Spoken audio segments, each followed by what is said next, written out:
महाराज, खबर है कि कंचनगढ़ का खजाना चोरी हो गया है। अब आएगा मजा। बिना सोने के सिक्कों के वो किला ढह जाएगा। अब कंचनगढ़ की दीवारें मेरी तलवार की तरह चमकेंगी।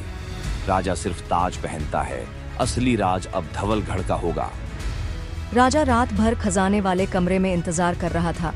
उम्मीद कर रहा था कि वीरन नकली सिक्के उठाने आएगा, लेकिन सुबह सूरज निकलने पर उसे पता चलता है कि खजाना सुरक्षित है, मगर सबसे कीमती हीरा गायब है। धत्त तेरी, पूरी रात मैं यहीं बैठा रहा और वो मेरी आंखों के सामने से ही हीरा ले गया। वह हीरा आधा खजाने से भी ज्यादा कीमती था। वह चोर गया, अब उसे मैं जिंदा नहीं छोड़ूंगा। रात में महल के पीछे मंत्री के पास कबूतर आता है, जिसके पैरों में एक कागज चिपका रखा है। तुम्हारी वफादारी अब कसौटी पर है। याद रखो, तुम्हारा वैभव, तुम्हारी कुर्सी, सब हमारी मेहरबानी से है। कंचनगढ़ के राजा की हर चाल हमें तुरंत भेजो। सेना की ताकत और खजाने की हालत का ब्यौरा दो। अगर राजा को वीरन पकड़ने में नाकामी मिले तो उसे और भड़काओ। हमारी सेना कंचनगढ़ की सरहद पर खड़ी है। अगर जरा भी देरी की तो तुम्हारी गद्दी, तुम्हारा घर और तुम्हारा परिवार राख में बदल जाएगा। याद रखो, अमहाराज से धोखा मौत से भी भारी है। अमहाराज। राजा, तुम सोचते रहो वीरन को पकड़ने का सपना, और मैं देखूंगा अमहाराज की तलवार कैसे तुम्हारी गद्दी छीनती है। अमहाराज अपने दरबार में बैठा है। एक कबूतर अंदर आता है और उसके हाथ पर बैठ जाता है। अमहाराज पत्र खोलता है और तेजी से पढ़ता है। उसके चेहरे पर पहले हैरानी, फिर धीरे धीरे एक क्रूर मुस्कान उभरती है। तो ये हाल है कंचनगढ़ का। सोना और हीरा लुट गया। राजा खाली हाथ बैठा है और उसकी नींदें चुरा ली उस वीरन नाम के साए ने। आज से कंचनगढ़ की दीवारें मेरे कदमों के नीचे दबेंगी। जिसके पास खजाना न हो वो राज तो सिर्फ नाम का रह जाता है। सेनापति, फौरन सेना तैयार करो। अब की बार हम कंचनगढ़ पर चढ़ाई नहीं करेंगे, बल्कि उसे पूरी तरह कुचल देंगे।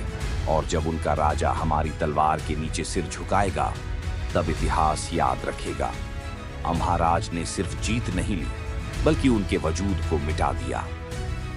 कंचनगढ़ के अंधेरे जंगल में वीरन अकेला खड़ा है। उसके हाथ में एक नकली खत है। इस खत पर अमहाराज की मुहर जड़ी है, लेकिन लिखा कुछ और है। असल में वीरन ने ही चालाकी से नकली पत्र तैयार किया है। वो धीरे धीरे मुस्कुराता है। राजा भी मुझे ढूंढ रहा है, अमहाराज भी मुझे रोकना चाहता है, लेकिन असली खेल तो अब शुरू होगा। दोनों मेरी चाल में फंसेंगे और मैं बनूंगा कहानी का मालिक। महल के गुप्त मार्ग से वीरन एक वफादार व्यापारी को बुलाता है। उसके हाथ में वही नकली खत देता है।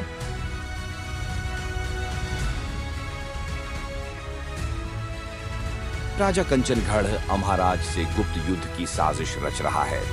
जल्द ही हमला करो। कंचनगढ़ का राजा अब मुझे चुनौती देगा। ठीक है, अब उसकी तबाही तय है। वीरन, तेरा नाम चाहे जो भी हो, लेकिन तूने मेरे दुश्मन का सच उजागर कर दिया। अब मैं तुझे नहीं रोकूंगा, बल्कि तेरे काम में मदद करूंगा। उसी रात वीरन नकली खत बनाता है, इस बार कंचनगढ़ के राजा के लिए। खत पर अमहाराज की नकली मुहर होती है। वीरन हमारे पक्ष में है। वो तुम्हारे खिलाफ मेरे साथ जुड़ चुका है। तो ये वीरन मेरे राज्य को लूटने के बाद अब अमहाराज से मिल गया। बहुत हुआ। अब ये युद्ध सिर्फ सोने या हीरे का नहीं।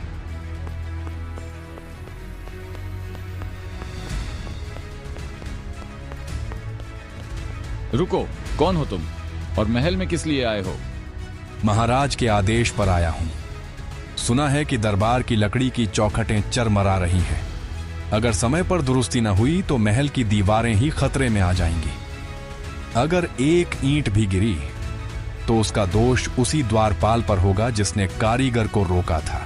अगर यह सच हुआ तो अगली सभा में गिरेगी दीवार नहीं, बल्कि आपकी नौकरी। गेटकीपर शक भरी नजर से देखता है। वीरन तुरंत एक और चाल चलता है। अगर देर हुई और मंत्री जी को खबर लगी तो गुस्से का शिकार आप होंगे द्वारपाल। मैं तो केवल काम करने आया हूं। द्वारपाल चौकन्ना हो जाता है। मंत्री का नाम सुनते ही वह पीछे हट जाता है। ठीक है, जा सकते हो, लेकिन ध्यान रहे तुम्हारी नजर सिर्फ लकड़ी पर हो, किसी और चीज पर नहीं। महाराज, महल की पुरानी लकड़ी की चौखटें चरमराने लगी हैं। बढ़ई बुलाया है। ठीक है, जल्दी दुरुस्त करो। जाओ, अपना काम तुरंत शुरू करो। मगर याद रखना, अगर नीयत टेढ़ी हुई तो तुम्हें इस दरबार से बाहर नहीं, सीधा काल कोठरी में जगह मिलेगी। जी महाराज, जैसे आपका आदेश। आप निश्चिंत रहिए, चौखटें फिर से वैसे ही अटल खड़ी होंगी। वीरण दीवारें ठोकता है, दरवाजे की चौखटें नापता है, पर असल में उसकी नजर है महल की संरचना पर। उसे ध्यान आता है कि दक्षिणी दीवार के पास पहरेदार हमेशा ज्यादा सतर्क रहते हैं। जब वो जमीन पर हथौड़ी ठोकता है तो गूंज सुनकर मुस्कुराता है। वीरन मन में, नीचे खाली जगह, इसका मतलब तहखाना है। काम करते करते वीरन अचानक उस जगह पहुंचता है जहां खजाना छिपा है। सिर्फ सोना नहीं, मेरी जीत की चाबी। काम पूरा कर बढ़ई वीरण बाहर निकल जाता है। जाते जाते उसने महल के पत्थरों की नाप और दरवाजे की गिनती याद कर ली है। बाहर निकलकर रात में अपने ठिकाने पर नक्शा बनाता है और खुद से कहता है, अब मैं जानता हूँ खजाने तक जाने का रास्ता। अगली बार मैं बढ़ई नहीं, चोर बनकर लौटूंगा। ये देखो, महल की दीवार यहां से शुरू होती है और यहां जाकर खत्म। खजाने का कक्ष बिल्कुल बीचों बीच। अगर हम ऊपर से जाने की कोशिश करेंगे तो पहरेदार और फंदे हमें रोक देंगे। गुफा में घुसकर जाल पार करना बेवकूफी है, लेकिन नीचे से सुरंग बनाकर कोई हमें देख भी नहीं पाएगा। वीरन, इतना आसान मत समझ। सुरंग खोदना खेल नहीं है। रोज रोज मिट्टी बाहर ले जाना पड़ेगा। अगर पहरेदारों ने जरा भी ध्यान दिया तो हमें पकड़े बिना नहीं छोड़ेंगे। और सिर्फ पहरेदार ही नहीं वीरन, जमीन की अपनी ताकत होती है।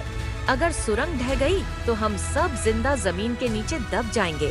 सोना हीरा तो बच जाएगा, लेकिन हमारी हड्डियां वहीं मिल जाएंगी।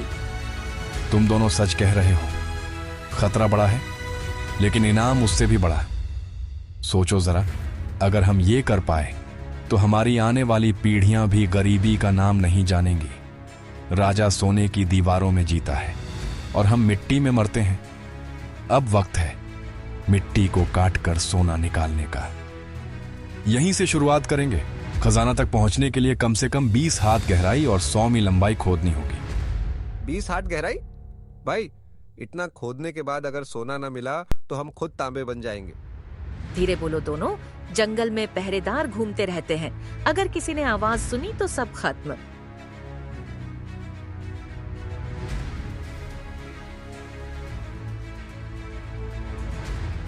वीरान और माधव को खुदाई करते करते काफी दिन भी जाते हैं। युद्ध की तैयारी अंतिम चरण पर है। ये तो कभी खत्म ही नहीं होगा। हर रात खून पसीना बह रहा है और जमीन मानो पत्थर बन गई। माधव, चुपचाप खोदते रह। जब सोने की ईंटें हाथ लगेंगी ना, तब ये जख्म भी हीरों की तरह चमकेंगे। बस कुछ और हाथ गहराई, फिर ये सुरंग सीधे राजमहल के तहखाने से मिलेगी। हम चालाकी से इस युद्ध को जीतेंगे। कंचनगढ़ की सेना तैयार रहे। सुबह होते ही सीमाओं पर अम्हाराज की फौज से टकराना है। ये युद्ध होगा हमारे गौरव और खजाने की रक्षा के लिए। महाराज, तलवारें चमक रही हैं। योद्धा रक्त की प्रतिज्ञा कर चुके हैं। कंचनगढ़ का झंडा कभी झुकने नहीं देंगे। मंत्री चुप है, चेहरे पर छिपी हुई मुस्कान। वह जानता है कि वीरन की चाल शुरू हो चुकी है। हाय माँ, ये तो सोने का समंदर है।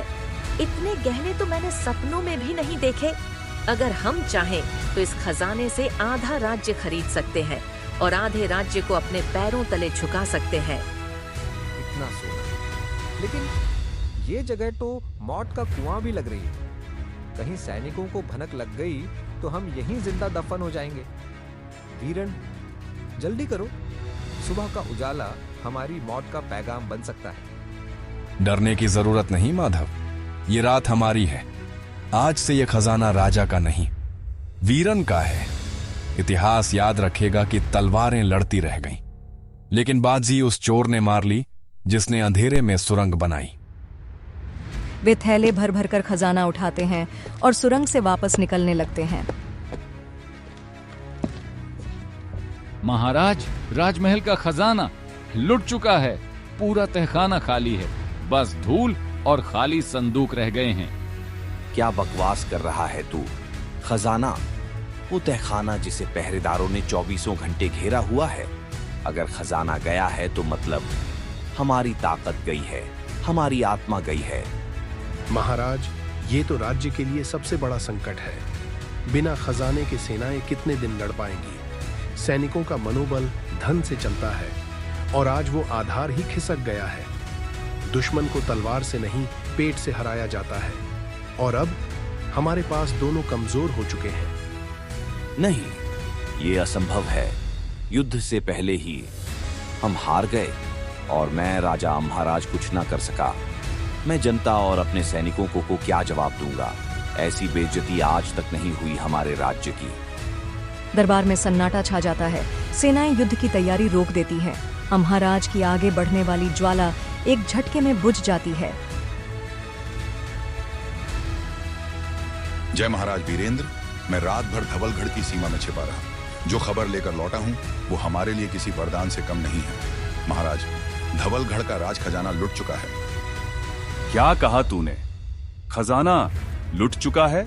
मतलब वो सोने चांदी का अंबार, वो अनाज के भंडार, वो धन जो उनकी सेना की ताकत था, अब वहां कुछ नहीं बचा? जी महाराज, पूरा तहखाना खाली हो चुका है। सैनिकों और मंत्रियों में अफरा तफरी मच गई है। कुछ कहते हैं चोरों ने सुरंग बनाकर लूटा, कुछ कहते हैं अंदर से किसी ने गद्दारी की, लेकिन सच्चाई यही है, अब धवलगढ़ के पास अपनी सेना को टिकाए रखने का कोई साधन नहीं।